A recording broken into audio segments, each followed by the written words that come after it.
Hello, YouTube. So I wanted to uh, try and think through the issue of violence, and and uh, and perhaps the issue of gun rights, if I can get there.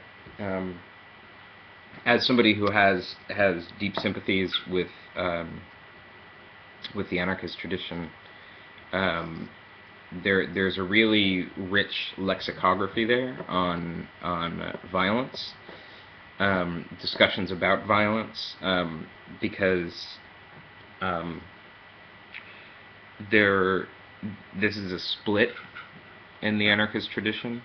On the one hand, you have someone like Tolstoy, who wrote "The Kingdom of God is Within You," which is an explication of what's known as Christian anarchism.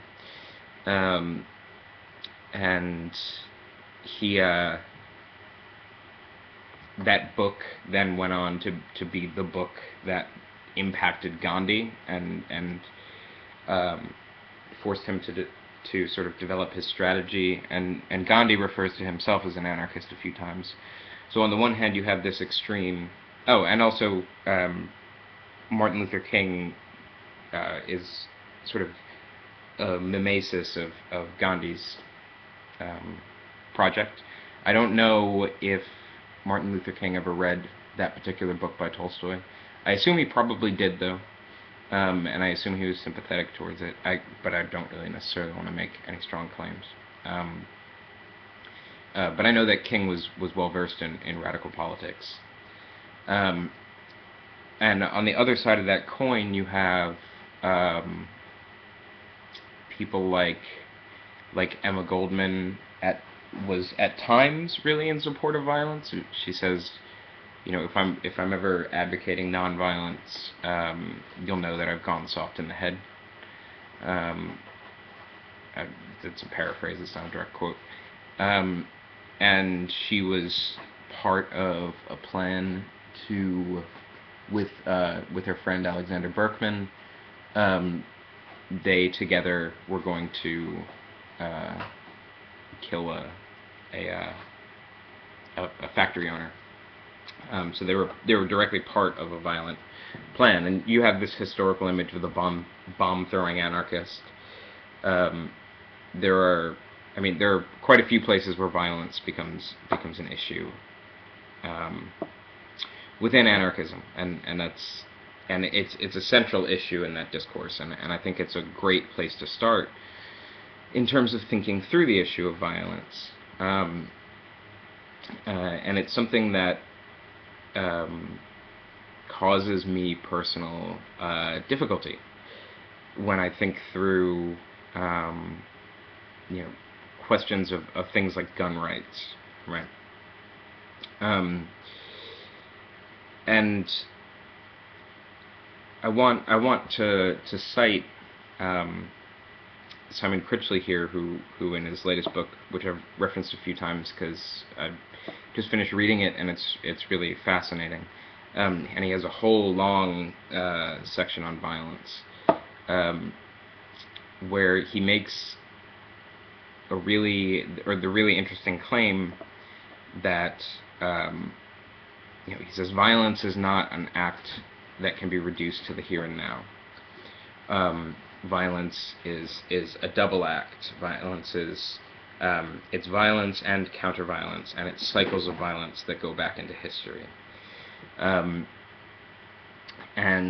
it's a phenomenon that has a history that goes back, and questions of under that light, coupled with the fact that violence is not an abstract idea for the colonized. It's something lived corporeally. That idea then puts questions of nonviolence and reducing the amount of violence in a culture, for instance, into perhaps an extremely different light. Slavoj Žižek makes the point, and Critchley here is arguing with Zizek. Zizek makes the point he conceives of violence in such a way. He famously and antagonistically says Hitler. The problem with Hitler was that he wasn't violent enough, and he goes on to clarify that in this sense, in the sense in which he means violent, Gandhi was more violent than Hitler. That is to say that there's something like an identification between resistance and violence, regardless of whether or not what we normally think of violence is a part of the picture. So resistance or doing anything contra power is an innately violent gesture, regardless of how you go about it. So that's important. So in terms of political resistance, then it seems to me that Critchley cites Walter Benjamin, and I'd like to read the passage that he cites because I think it's also important here. Quote, "Since, however, every conceivable solution to human problems, not to speak of deliverance from the confines of all the world historical conditions of existence, obtaining hitherto, remains impossible if violence is totally excluded in principle." So that's the in principle is the question. So I think that Alex Jones and such, I think that he's an idiot. I think that the question of, or the discourse around guns has been a sort of co-opted by the right wing. It's just been proliferated with crazy people. And I think that there's also a perversion of in terms of the argument of the defense against the state, right? You hear this one all the time. I think that it's framed in such a way, in the craziest way possible. It entails a reification of the state as some national entity. This isn't my... Whoa, my phone's going off. Damn you, Siri. There's a reification of the state as a national body, the federal government, right? And that might be because this conversation is happening at the national level, but I think that that's the wrong way to articulate the defense against the state argument. I think that if you think of the state as a mass of local bodies and a mass of local institutions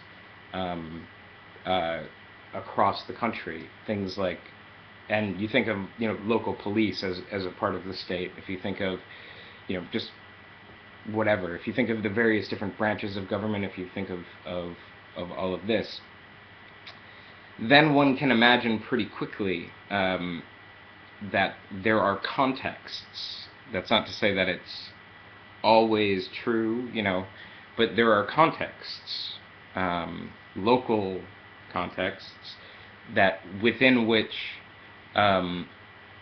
something like a defense against the state can make sense. So the example that I usually go to is the Black Panther Party, right? What their strategy was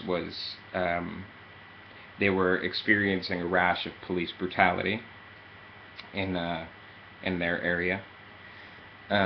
So they went out and bought firearms, and they strapped them, made it very clearly known that they were wearing firearms. And then they would get into their car, and they would tail police cars in their neighborhood, right?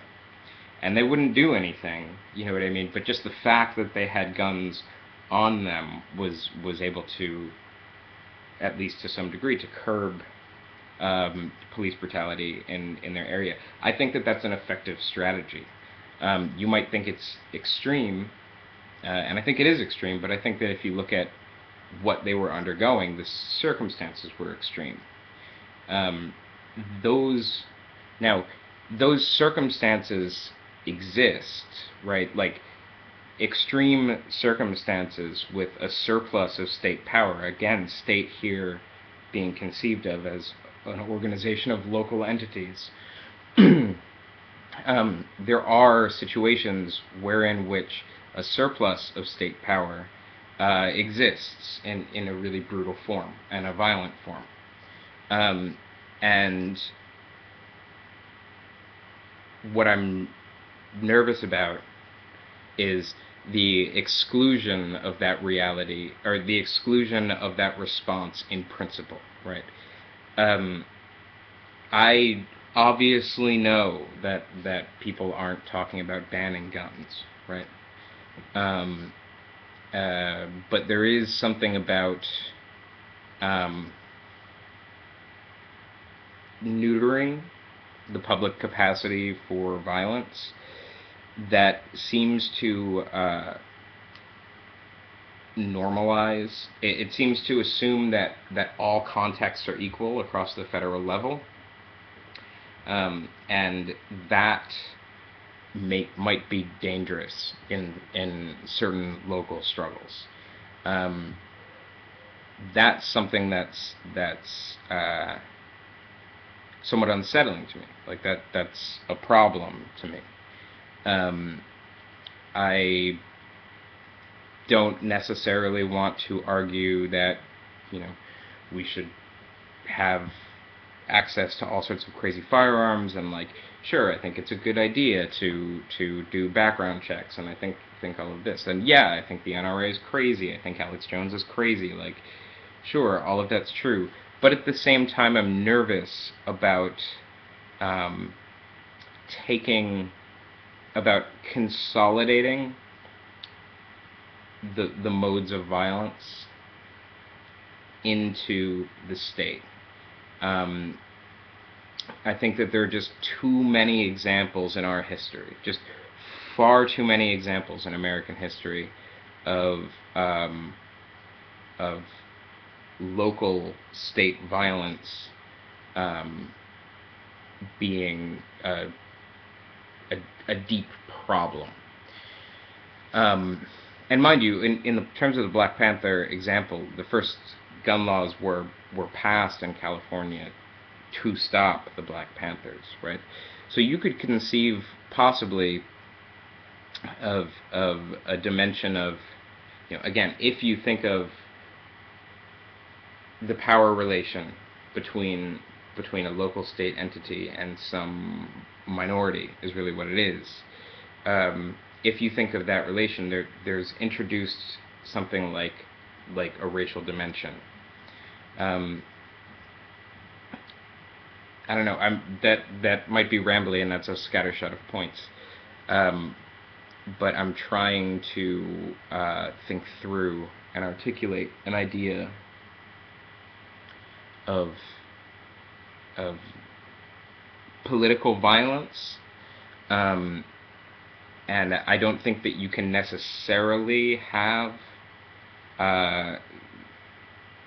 any substantive conversation about gun control without supplementing that with the conversation of political violence, and the question of whether or not there are contexts within which political violence is justified, and I do think that there are, and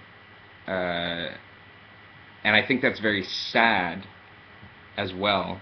Like I'm not you know, gung ho about the issue of you know, any of these situations, but I do think that there are situations where I would prefer to have I would prefer for groups to have ways to resist against their local political bodies. Um, And that just gets stamped out. Once you start talking about this hyperbolic notion of like, oh, Obama is becoming Hitler, and we need to have our guns so that we can overthrow him, and blah blah blah blah. Once you begin to conceive of it at that level, the whole thing seems really crazy. But I think that there's a really reasonable. I hope I've shown that there's a really reasonable way to articulate the defense against the state argument. And notice that I don't think it necessarily follows from that gun control shouldn't happen, right?